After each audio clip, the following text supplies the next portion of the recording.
क्या इस कानून से बीजेपी ने अपने पैरों पे कुल्हाड़ी मार ली? काफी लोग कह रहे हैं कि बीजेपी ने अपना वोट बैंक अपने से खिसका लिया है। वोट बैंक तो नहीं खिसकाया है, बट वोट बैंक बनाने के लिए ये कानून बनाया गया है। ईडब्ल्यूएस कोटा अनाउंस किया गया था सरकार के द्वारा, तो सबने उसका समर्थन किया था। पर अब जब ओबीसी को कैटेगरी को जोड़ा गया है तो लोग हर जगह इसके खिलाफ आवाज उठा रहे हैं। हम भी ओबीसी हैं, समर्थन करते हैं ये कानून का, बट कुछ फॉल्ट है इसमें। कहने का मतलब, हम कुछ दिन पहले भी ये एससी एसटी और ओबीसी के बारे में प्रधान ऐप पे पोस्ट किया था। केवल एससी एसटी ही गरीब नहीं है, ओबीसी को भी शिक्षा मिलनी चाहिए, वो भी गरीब है। मैंने ये पोस्ट डाला था। कहीं ना कहीं लगता है ये बात ऊपर तक गई है, तो मुझे ये चीज सुन के खुशी मिल रहा है। लेकिन ये बहुत अच्छा कानून है, ये बिल्कुल मैं सपोर्ट नहीं कर रहा, क्योंकि किसी एक धर्म, किसी एक जाति को बढ़ावा देना और किसी एक जाति को नीचे दिखाना, ये कतई बर्दाश्त नहीं करेगी जनता। एससी एसटी भी गलत कर रहा है, ओबीसी भी गलत कर रहा है, तो ये जनरल कैटेगरी वाले क्यों मिस कर रहे हो भाई? उसको भी शामिल करो, उसको भी सही हक दिलाओ। कि एक तरफा कानून बनाने से कोई फायदा होने वाला नहीं है। आपके क्षेत्र, आपका लीडर, आपकी आवाज, प्रधान। नमस्कार दोस्तों, प्रधान ऐप पर आपका स्वागत है। भारत का एकमात्र ऐप जो स्थानीय नेताओं के मुद्दों को आप तक पहुंचाता है। क्या ये कानून सवर्णों के खिलाफ भेदभाव का कानून है?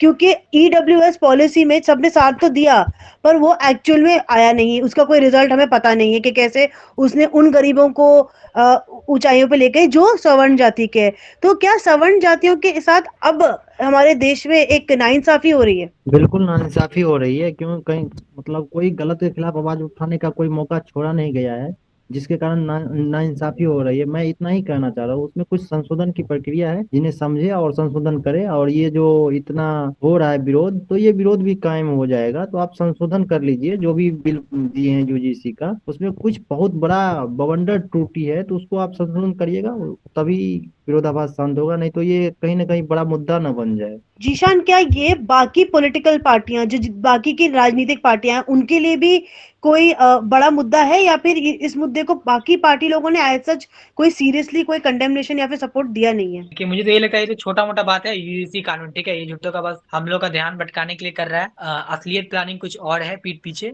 ऐसे झुट्टो का हम लोग को यूजीसी कानून में हम लोग को ये कर रहा है, असली प्लानिंग वो लोग कुछ और किया हुआ है।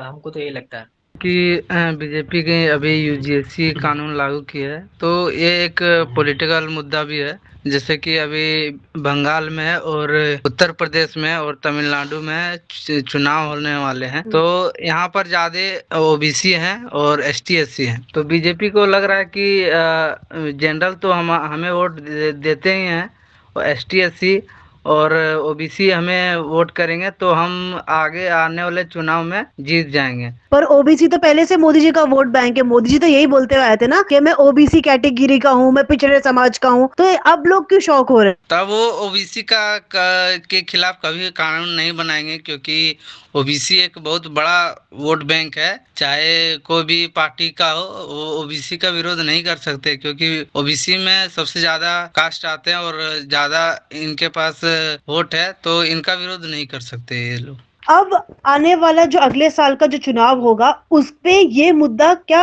असर छोड़ेगा या नहीं छोड़ेगा? शाह आलम, आपको क्या लगता है? जी, जैसे ही बोले यूजीसी, ये तो कुछ ही दिन के लिए है, हफ्ता दिन, 10 दिन, महीना दिन। उसके बाद फिर भी बात को दबा दिया जाएगा। फिर इलेक्शन के टाइम में फिर कुछ कुछ क्या, हमें जहां तक पता है तो फिर वही होंगे, जाति धर्म, हिंदू मुस्लिम, मंदिर मस्जिद। क्योंकि आज तक हमारे नजरे में देखे जा रहे हैं तो बीजेपी सरकार बस इसी के बारे में जीतते हुए आए हैं।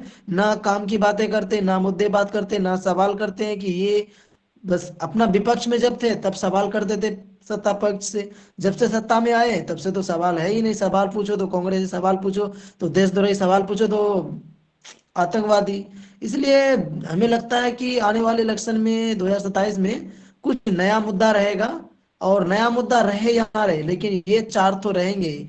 मंदिर मस्जिद और हिंदू मुस्लिम, ये चार तो रहेंगे ही मुद्दा, क्योंकि ये बीजेपी का फेवरेट हो चुके हैं। बहुत से लोग ऐसा कह रहे हैं कि सवर्ण जाति के साथ बार बार हर सरकार ने अन्याय ही किया है। जब ये कानून पास हुआ, इसे एक्चुअली में सवर्ण जाति के खिलाफ तो कुछ बोला नहीं गया है। इसमें बस ये लिखा गया है कि अगर ऐसी कोई अट्रोसिटी, ऐसा कोई कॉलेज कैंपस इसमें कोई दिक्कत आती है तो हम उसके खिलाफ एक्शन लेंगे। ये सवर्ण जाति का मुद्दा ही कैसे बन गया? ये अस वर्सेस देम का मुद्दा कैसे बन गया, अजीत जी? SC ST OBC, तो कहीं ना कहीं ये तीनों मिलके, मतलब तीनों मिल के बता रहे हैं उनको 70% वोट के लिए, तो उनका हो गया। क्योंकि उनसे सवाल करने वाला, हम अभी भी कह रहे हैं, पूरे लाइव कर रहे हैं, इतने लोग हैं, कलेजा सिर्फ और सिर्फ श्रवण के पास था। उनको बिठाने वाले भी श्रवण थे, उनको उखाड़ने वाले भी श्रवण ही है। देखिए, उनको लगा कि अब ये ज्यादा सवाल कर रहे हैं, हर एक चीज में मांग कर रहे हैं कि नहीं ये चीज होना चाहिए, ये चीज होना चाहिए। उन्होंने कहा, तो मतलब इनके दिमाग में अच्छा, बहुत बढ़िया प्लानिंग किया वो। देखिए, उनके दिमाग में क्या चला है कि पहले योगी को हराएंगे, क्योंकि फिर वो अपना PM का सपना छोड़ देंगे। उनका राजनीति यही है। इस कानून के खिलाफ योगी आदित्यनाथ की तरफ से कोई प्रतिक्रिया नहीं आई है, उल्टा मैम, उन्होंने लोग बोला था, हम्म, अभी अभी अभी कल का वो डिबेट में बोले हैं हम्म, कि हमें बांट के कुछ जिन्ना पैदा करने की कोशिश किया जाएगा। तो समझदार के ठीक लिए है। इशारा काफी है, न कि अब पूरा भाई पार्टी में रह के कोई बगावत तो करेगा नहीं। आपके क्षेत्र, आपका लीडर, आपकी आवाज, प्रधान।